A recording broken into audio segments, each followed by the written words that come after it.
Hi, thank you for being here today and being on this journey with me. I have tried to record this many times and have never been satisfied, and realized that if I am waiting for the perfect words and the perfect message, that I will wait forever. So my journey begins with my love for reading, and as you can see, I have a problem. I asked Kendra this summer, kind of at the beginning of the pandemic, to help me with some books, and she suggested a few, and as you can see, I expanded on that. But this list of books, or stack of books, is a book for elementary, tweens, and high school youth. This stack of books is a stack that I have read. These two are the two that I'm working on now, and this is the stack that I hope to read here in the short future. I was fortunate to be a part of the original Be the Bridge group at Trinity Lutheran with Kendra and Laura Hunt, and since then have joined a second Be the Bridge group. And two of the women in that Be the Bridge group were pioneers and started another Facebook group that I recommend called Heartwork. And Heartwork's mission is it's a community group connecting Fort Worth women who are committed to better understanding systemic racial injustice.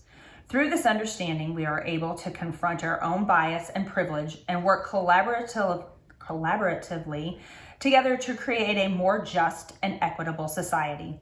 We value peace, discourse, organized engagement, and active community participation. As we do the work together, we transform our own lives and that of future generations. We remember to lead with our hearts, allowing empathy, grace, and compassion to abound. That said, my love for reading, fortunately, has been passed down to my children, and my daughter, McCarty, who is taping me right now, gets very upset as I carry around a highlighter and a notebook and pens to write and jot down notes, as she was taught not to doggy ear and highlight in books. But that's how we grew up. So anyway, today, as I was watching the inauguration, I was listening to Reverend Father Joe Jeremiah O'Donovan, and I'm going to get this wrong because I didn't have my paper and pen, but one of the things that he said during his prayer, and I was trying to pray so I didn't have my paper, is there is a power in each and every one of us that is strengthened by turning to each other. And again, please don't quote me exactly on that because I didn't have my pen and paper, but that really hit home with me. Some other quotes that I have jotted down. One is, sometimes doing the right thing isn't enough.